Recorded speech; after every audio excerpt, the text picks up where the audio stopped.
Chapter 8, Lesson 2, we are still solving quadratic equations, but today we're going to be solving equations by the quadratic formula. Go ahead and pause here and put down the quadratic formula. So there are different parts to the quadratic formula. So the part that's underneath of the square root, so the b squared minus 4ac part, that is what's called the discriminant. And we can use the discriminant to determine how many real solutions the equation has. So if you check the b squared minus 4ac or the discriminant of your quadratic equation, and it is less than 0, so basically if it's a negative number, we know that there are two complex solutions and there's no x-intercepts. So it could be a quadratic that looks something like this, just something that's not crossing, well, that one got really close, but it should not be crossing the x-axis, no intercepts. If we do the discriminant and we figured out it equals 0, there is one solution and one intercept. So it'd be something that was like sitting on the x-axis somewhere. And the last one, the most common, is if you do the discriminant and you get a positive number, and whenever you take the square root of a positive, you get two intercepts. The rest of the formula, the b squared or negative b over 2a, we'll talk more about that later in this chapter, but that actually gives you the x-coordinate of the vertex of your parabola. So the vertex is the point where it starts going down and then it starts going back up, the lowest point here. If I did opposite of b over 2a, that would give me the x-coordinate of that. But again, we're going to talk about that later in the chapter. First thing, we're going to determine the number of solutions to a quadratic equation by checking the discriminant. So in this quadratic equation, it's set equal to 0. So the a coefficient is 9, b is 12, and c is also 9. So I'm going to check b squared minus 4 times a times c. 12 squared minus 4 times 9 gives me negative 180. So I know that there'd be two complex solutions, two I solutions.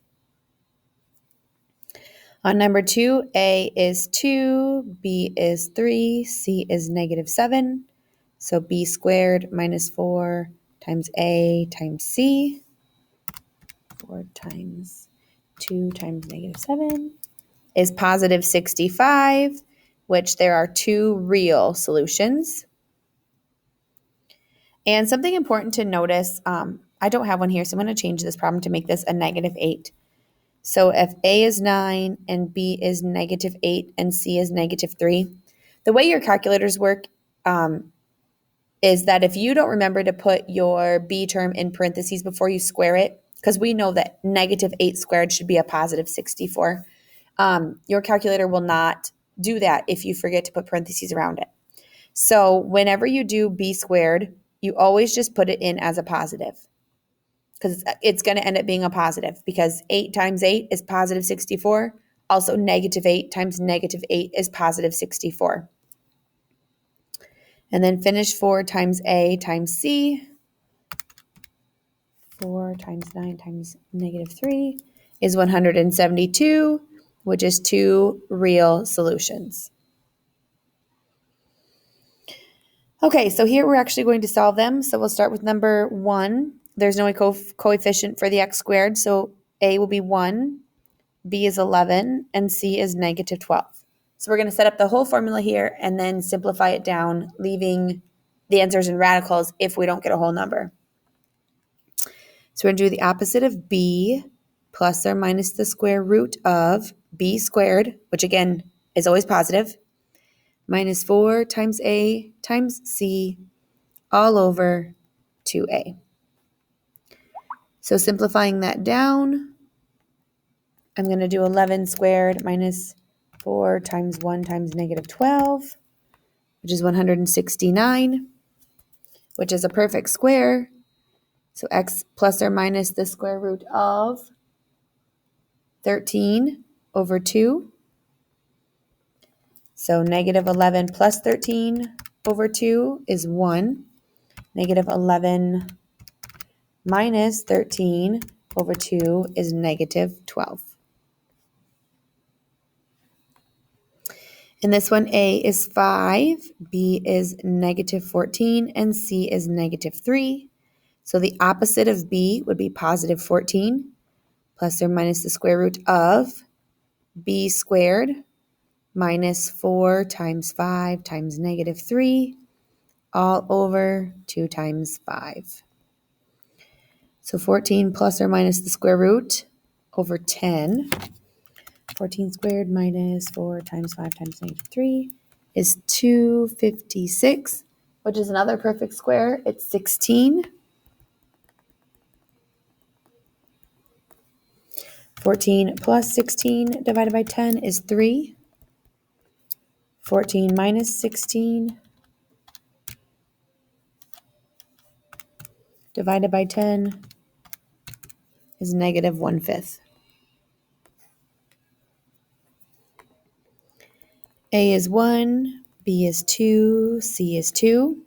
So the opposite of B plus or minus the square root of B squared minus 4 times A times C all over 2A, becomes 4 times 1 times 2, negative 4. So this negative comes out as I, and the 4 comes out as 2.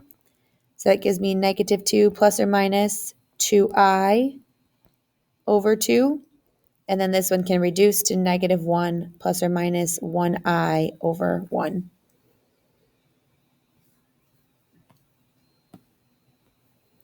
Okay, now we can use any of the 3 ways of solving, so factoring, which we learned last chapter, completing the square or quadratic formula to solve these word problems. Given the diagram below, approximate to the nearest foot how many feet of walking distance a person saves by cutting across the lawn instead of walking on the sidewalk. So this is a right triangle here, and so in order to solve right triangles, we use the Pythagorean theorem, which says a squared plus b squared equals c squared. So a squared would be x squared. B squared would be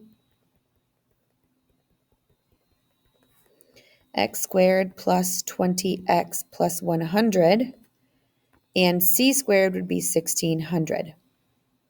So that would give me 2x squared plus 20x minus 1500 equals 0 when I combine all my like terms and then set it equal to 0.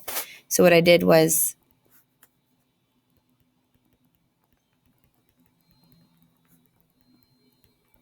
combined my like terms and subtracted my 1600. Actually, you know what? I'm going to do this when I complete the square. So I'm actually going to set that equal to 1700. Nope. 1500 positive because I'm going to subtract the 100. Okay, so I'm going to do this by complete the square. So first I'm going to divide everything by 2. Then I'm going to take half of the middle term, square it, and add it to both sides. Take the square root and put the negative 5 in front. Okay, so since this is a word problem, I can use decimals. So negative 5 plus the square root of 775 would give me 22.8. And negative 5 minus the square root of 775 is negative 32.8. So because it's a word problem, I know that x right here is 22.8, which makes this 32.8. Now, if I walked down this sidewalk and then across this sidewalk, that would be 32.8 plus 22.8, which is 55.6. And this way was only 40 feet. So it says, how much do you save by cutting across the lawn? Which would be 15.6 feet saved by cutting across the lawn. The hypotenuse of an isosceles right triangle is 1 meter longer than either of its legs. So if it's an isosceles right triangle, these are equal. So if this is x, this is x. And the hypotenuse is 1 meter longer. So again, a squared plus b squared equals c squared.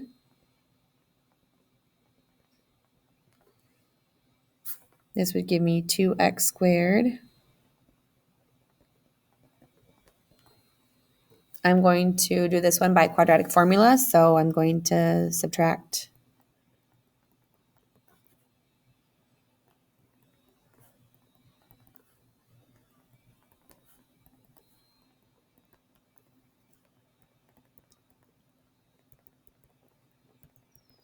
So the opposite of b plus or minus the square root of b squared minus 4 times a times c all over 2a gives me negative 2 plus or minus the square root. 2 squared minus 4 times 1 times negative 1 is 8. And because I need the length of each side, I'm going to go ahead and give a decimal. So negative 2 plus the square root of 8 divided by 2 gives me 0.4. Negative 2 minus the square root of 8 divided by 2, or negative 2.4. Because it's a word problem, these would each equal 0.4. And this side would equal 1.4.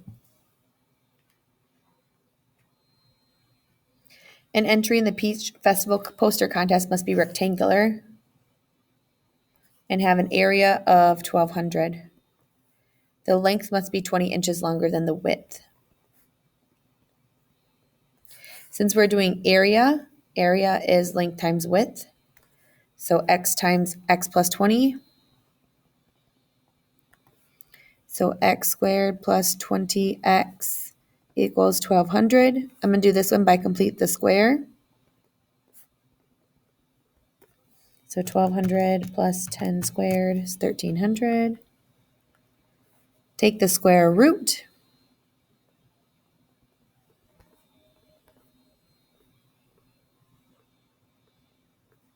Oops. Which would give me x equals negative 10 plus or minus 10 square root of 13. But because we want to find the dimensions, I can do decimals, which gives me 26.1 or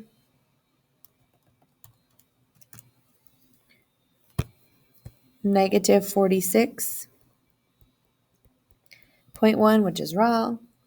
So if this is 26.1, this would be 46.1. A holding pen for cattle must be rectangular, that is 3 times longer than its width, and a diagonal of 50. So again, we're back to a triangle. So x squared plus 9x squared equals 50 squared, which is 2,500. So I have 10x squareds equal 2,500. And this one just becomes a simple square root. And I can do decimals since I'm working with word problems. The square root of 250 is 15.8. Times it by 3 would be 47.3. So that's the dimensions. And then for the area, I'm just going to do length times width again. So 15.8 times 47.3 gives us 747.34.